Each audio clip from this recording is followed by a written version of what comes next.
Talofa, talofa lava, o te whatalofa atu i tato atu nu'upelo sa mo i le nei taiao. Good morning, and welcome to Morning Manna.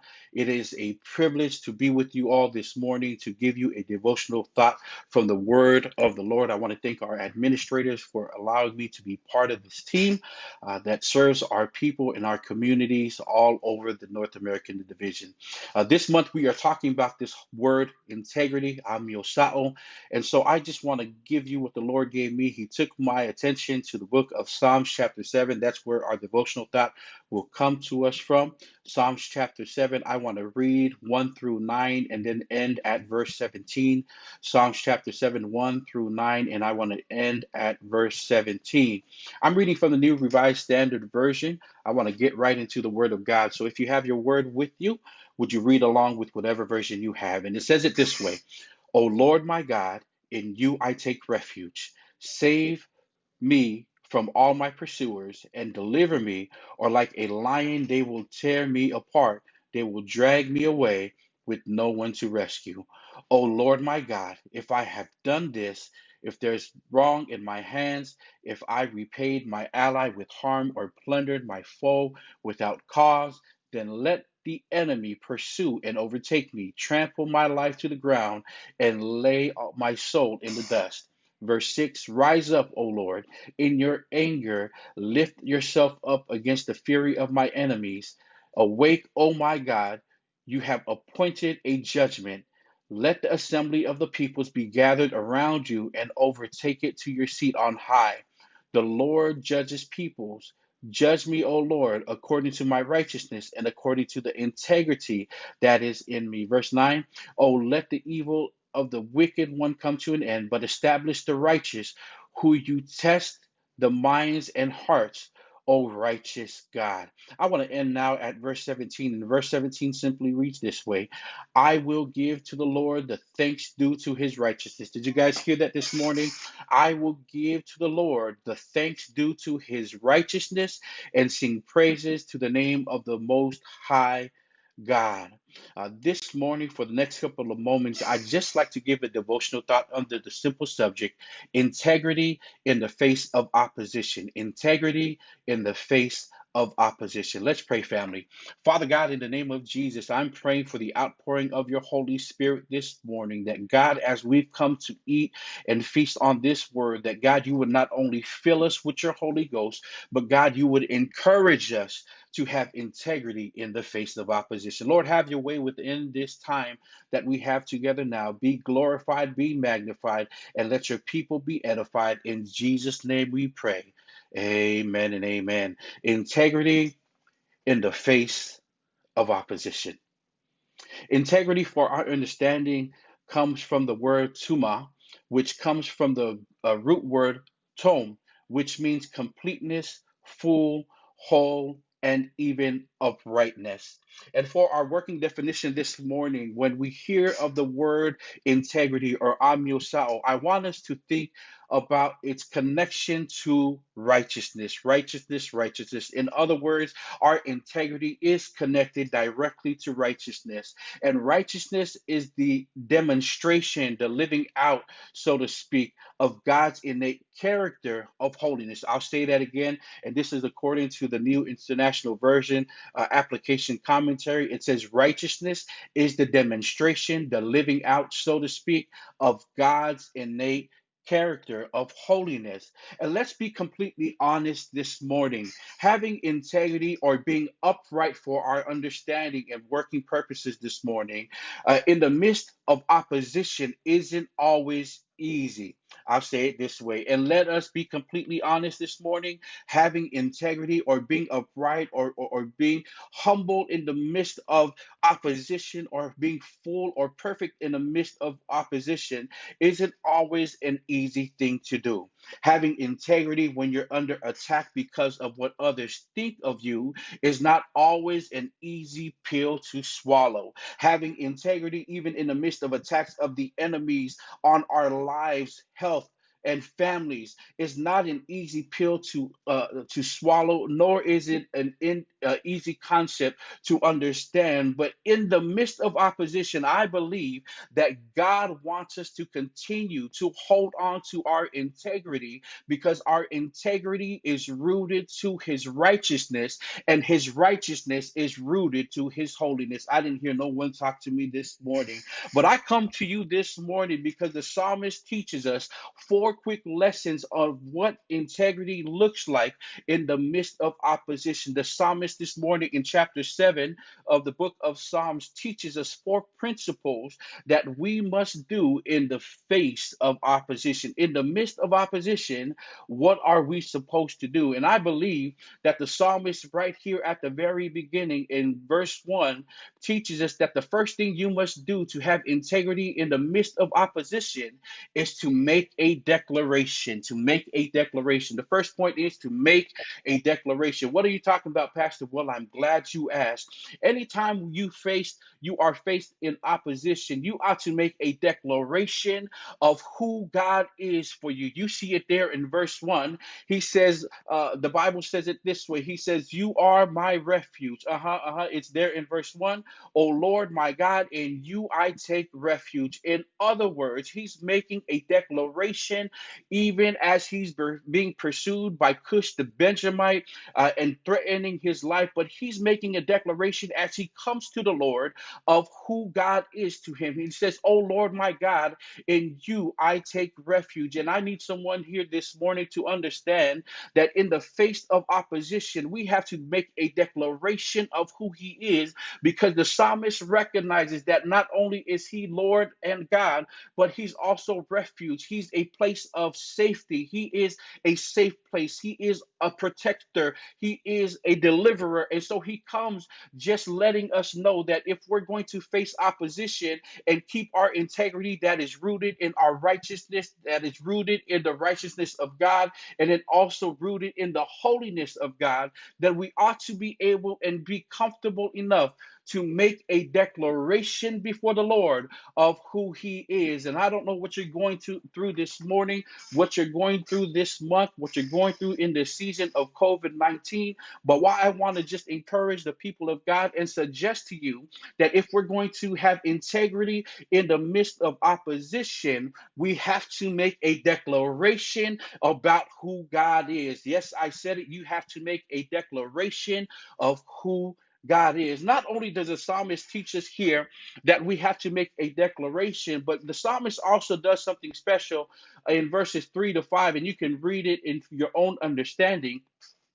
His life is being threatened, and not only in the face of opposition does he make a declaration, but he takes time even in his declaration right after that to make an evaluation. This is point number two, family. Point number two is in the midst of opposition, in order for us to keep our integrity, we must make an evaluation. To evaluate is to look over your own life. Yes, I said it, your own life. And notice what David, the psalmist, is saying in this chapter. He's saying, listen, I am innocent. I've looked over my life. I consider the things, Lord, that I've done, and I found myself to be innocent. And then he says it this way, but if I am found guilty, then let me die into the hands of the enemy. And that's part of evaluation, family. Oftentimes, when we're going through our struggles, it's hard for us not only to make a declaration, but it's also hard for us to make a complete, honest evaluation. And the reality is this, that when we go through opposition, we have to make an evaluation about how we got to this point. And David shows us, the psalmist shows us here in chapter 7, if we're going to be delivered, then one thing about making an evaluation is knowing where we're right and knowing when we're wrong. And in the midst of what we're going through in our civil unrest in this nation, just know when you see wrong, you speak up. And when you are part of the wrong, then you admit to it and repent. And I want to just free someone this morning, because evaluation is never an easy thing to do, but it's a necessary thing to do if we're going to have integrity in the midst of opposition. Not only do we make a declaration, not only do we make an evaluation, but here's point number three I want to give you, that in order for us to have integrity in the midst of opposition, we must have dedication of who God is. Yes, it's in the text. I promise you,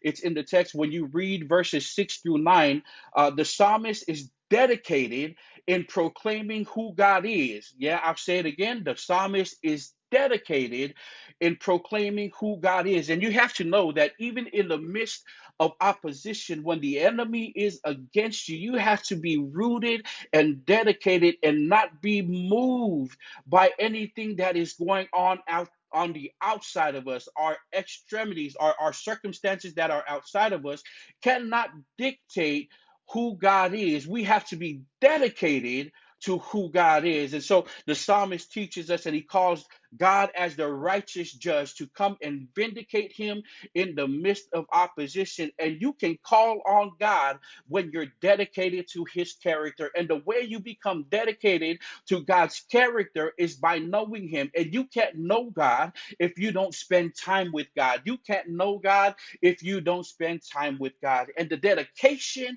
that we must have every single day, coming to the word of God, seeking his face, asking for his wisdom, will challenge us and allow us that even in the midst of opposition, we can still have integrity. Okay, so we have to, again, here's the points, we're going over it. We have to make a declaration of who God is. We have to make an evaluation of who we are. And then also we have to be dedicated. We have to have dedication to knowing who God is. And notice in the text that the psalmist is dedicated to calling God the judge and the righteousness. In other words, he recognizes the character of God, and he's continuing to dedicate himself to calling on the character of God. And I don't know where you're going, what you're going through this morning, but if you would just dedicate yourself in studying who God is, in studying the love of God, not only would we be able to stand in the midst of opposition, but the Lord will also be able to deliver us. And then the last point I want to give you this morning is that in order for us to have integrity in the midst of opposition, we not only have to make a declaration, we not only have to make an evaluation, we not only have to have a spirit of dedication to who God is, but here's point number four: we have to be in anticipation for deliverance of God. We have to be in anticipation for the deliverance of God. Where do you find that, preacher? Well, I'm glad you asked. When you read verse 17, you will come to the conclusion that God, or that the psalmist is singing the praise of God. Yeah, I said it. It says, I will give to the Lord the thanks due to his righteousness. I will give thanks due to his righteousness.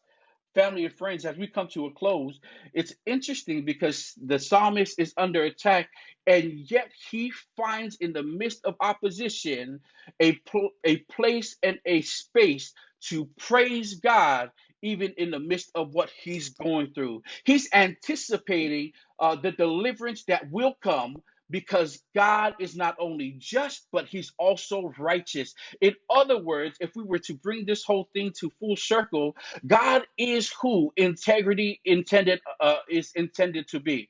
God is upright. He is full. He is complete, and he is perfect. And in order for us to praise our way through opposition, we have to anticipate, because we've made a declaration, we've made an evaluation, and we're dedicated. We have dedication to knowing who God is. And when you do all of those three things, then point number four becomes relevant to our situations, because we can anticipate the deliverance of God, anticipation to deliverance. And I want the people of God to know this evening that praising God based off of the character of who he is will allow us to stand true and stand firm in the midst of opposition. Don't allow your circumstances to tell you who God is, but when you know who God is, it doesn't matter what opposition you face, you can praise and celebrate who God is, even in the midst